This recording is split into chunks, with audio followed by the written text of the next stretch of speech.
Kemana ujung kisruh Golkar? Dialog kita lanjutkan masih bersama Fahmi Idris dan J. Kristiadi. Bang Fahmi, ini kalau kita bicara soal usulan yang tadi, bahwa dimunculkan orang-orang muda, gitu. Ini dianggap sebagai solusi paling canggih, paling mutakhir yang mungkin menyelesaikan konflik. Betul. Tapi kalau seandainya kita melihat apa yang terjadi saat ini kan masing-masing ketua umum masih kekeh bahwa mereka itu berhak untuk memegang posisi itu. Maka mungkin kemungkinan untuk memunculkan kader-kader muda itu masih agak jauh panggang dari api.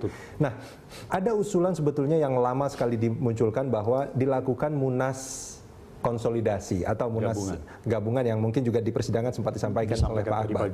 Apakah itu mungkin? Selama kedua tokoh itu bertanding, apapun kita namakan munas konsolidasi, munas gabungan dan sebagainya, toh nanti akan bertanding pada puncaknya adalah kedua tokoh ini. Dan kemenangan salah satu tokoh pasti akan menimbulkan tuduhan kecurangan dan sebagainya. Dari salah satu? Salah satu. Yang kalah? Iya, dari yang kalah tentu menuduhkan dan sebagainya. Satu. Yang saya risau selama ini, itu politik uang. Risau sekali. Kenapa Anda risau? Artinya begini. Ini sesuatu yang lumrah, sesuatu yang wajar terjadi. Iya, jadi begini. Bukan lagi idealisme, bukan lagi gagasan yang dipertentangkan. Tapi berapa yang bisa bayar saya? Berapa yang ini bisa bayar saya? Dan sebagainya. Jadi tidak ada lagi gagasan, pikiran baru untuk melakukan perubahan-perubahan, perbaikan partai. Sangat transaksional begitu. Jadi bagaimana di dalam situasi yang transaksional itu kita bisa memunculkan ide-ide untuk membangun partai. Partai itu dibangun oleh ide, oleh gagasan, oleh pikiran, oleh keberanian moral untuk melakukan langkah-langkah lebih lanjut. Situasi transaksional tidak menghilangkan semua keberanian itu. Dia cuma katakan, "Ini bayar berapa sama saya?" Saya setuju. Apapun idenya terserah. Terserah. Bayangkan bahaya itu yang merisaukan saya. Ini kalau Bang Fahmi sampai risau sebagai orang internal partai, artinya dan saya juga tidak malu-malu menyampaikan fakta. Artinya ini memang pernah dirasakan terlihat oleh Bang Fahmi. Itu terjadi. Terlihat sekali. Malu saya. Malu. Udah tingkat malu saya. Bagaimana? Saya dukung dia karena dia bayar saya lebih dari, coba begitu. Dan terjadi tawar-menawar. Dan uang itu dibawa. Dan itu terjadi kan bukan di Partai Golkar saja. Kita lihat Nasaruddin itu di Partai Demokrat kan bawa karung itu. Tapi mestinya walaupun ini terjadi di partai manapun, di Golkar mestinya kan tidak terjadi. Mestinya. Karena kenapa? Ini partai tua. Sudah memiliki harusnya lebih dewasa. Sudah memiliki akar pikiran. Sudah memiliki pengalaman. Sudah memiliki berbagai-bagai benturan. Dan harusnya menjadi contoh bagi partai lain. Persis. Baik, Mas Kris, ini menurut Anda akan seperti apa? Saya bisa membayangkan kerisauan Mas Fahmi soal Partai Golkar ini. Karena apa? Kalau hipotesa tadi memang valid ya, bahwa dua-dua orang nggak mau mundur, dan sudah terjadi transaksi yang juga saya baca di Republika, ratusan juta itu, DPD itu, dan tidak pernah dibantah itu, masih sakliping itu Republikanya. Miliar, untuk satu DPD itu, saya bisa miliar tuh, sudah miliar tuh. Yang terjadi pasti terjadi pembusukan, busuk lembaga itu, ya kan? Nah, lembaga busuk itu indikasinya sudah jelas, lembaga yang ekstraktif, lembaga yang didirikan oleh orang-orang yang berkepentingan di situ saja, orang-orang yang berkuasa di lembaga itu saja, pasti busuk, ya, partai busuk, negara bisa busuk, ya. Nah sekarang ini cuma kita tunggu nunggu busuknya sangat busuk dulu, baru kemudian mungkin akan ada sejarah baru, atau kalau saya dibusukkan sekalian, ya kan, dengan perlawanan. Perlawanan siapa yang melawan? Anak muda tadi. Anak muda melawan dengan kekuatan kalau begitu. Gitu. Tentu didukung dengan berbagai macam stakeholdernya siapa saya belum tahu juga. Tapi bagi saya yang saya bayangkan tokoh-tokoh senior tentu masih ada yang simpati dengan gerakan anak-anak muda ini. Nah dengan percepatan pembusukan itu kemudian bisa dikalahkan dan baru bisa diambil alih. Sebab kalau ini dibiarkan pasti busuk sudah menjadi lembaga yang sangat ekstraktif. Dan lembaga ekstraktif itu sekuat apapun. Uni Soviet itu negara adidaya, tapi kan menjadi ekstraktif karena cuma digunakan oleh kepentingan orang-orang yang memang berkuasa dan menikmati kekuasaan dengan menghisap kekayaan lembaga atau negara itu, ya busuk, jatuh Soviet. Orde Baru busuk, jatuh juga. Lembaga apapun yang tidak inklusif, ya untuk semuanya dengan masing-masing mau mengorbankan kepentingan subjektifnya pasti akan busuk. Itu dan Anda melihat indikasi atau parameter untuk Partai Golkar juga akan jadi seperti itu. Itu sudah jelas dan semakin diperjelas tadi saya dengar dari Pak Fahmi tadi, bahwa saya juga baca dan mendengar semua.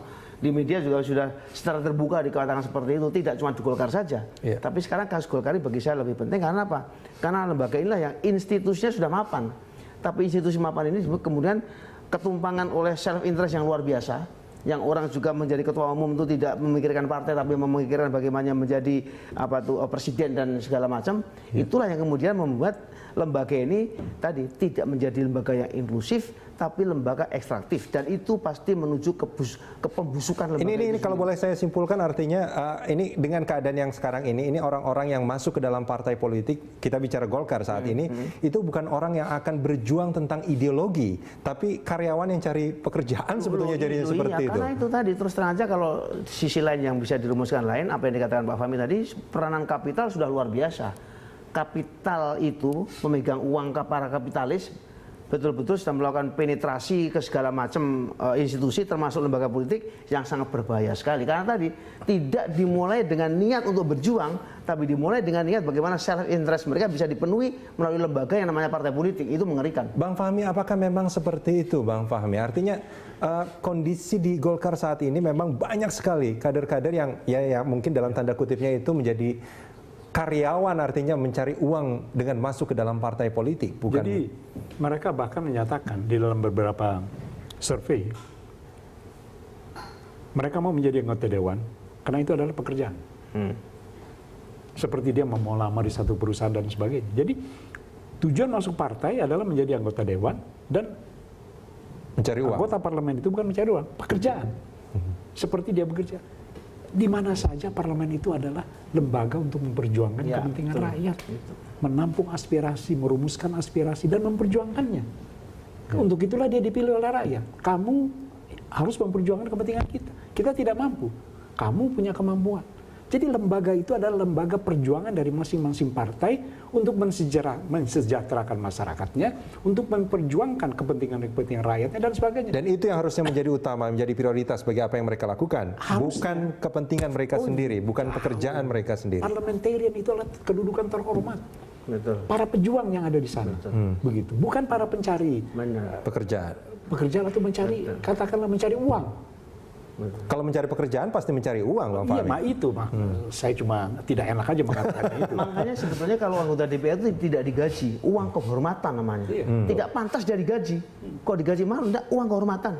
Dan narasi daripada Pak Fahmi tadi sebetulnya sudah juga ditulis oleh seorang mantan ketua fraksi Demokrat namanya Pak Jafar Hafsah. Itu menulis dengan sangat keras sekali buku itu.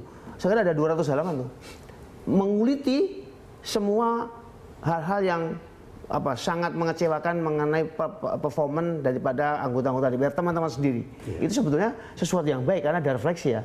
Tapi kalau itu kemudian juga dibiarkan seperti itu, memang saya kira ujungnya memang pembusukan, dan pembusukan itu bisa secara alamiah karena terjadi transaksi, atau kemudian kalau menurut saya lebih baik anak muda membangun kekuatan, dipercepat busuknya, tampil ke depan sebagaimana memperbarui Golkar supaya tidak terjerumus ke lembah yang lebih dalam lagi.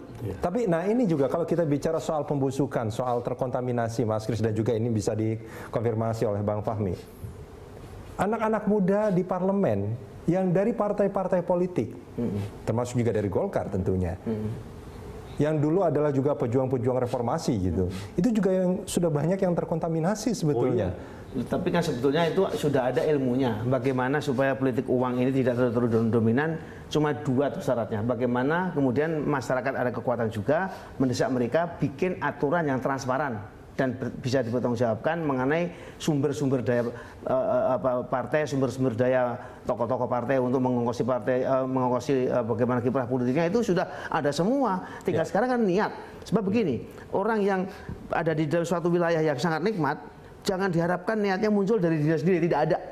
Karena manusia kena di dalam dirinya ada nafsu amanah, tapi setelahnya juga ada kekuatan di luar yang bantu. Siapa? Kekuatan sipil masyarakat, sipil media dan sebagainya untuk mendorong ini loh Mas, berbahaya. Kalau kamu di situ terus, kamu akan kemudian menjadi pesakitan entah KPK, entah polisi atau jaksa dan sebagainya. Jadi menurut saya sekarang aktor-aktor non negara dalam arti civil society memang berperan besar juga. Tidak bisa nunggu. Kita desak mereka. Untuk apa? Bikin aturan yang menyelamatkan mereka. Artinya apa? Menyelamatkan kita semua. Baik. Gitu. Itu kalau kita kembali lagi ke masalah partai Golkarnya Bang Fahmi.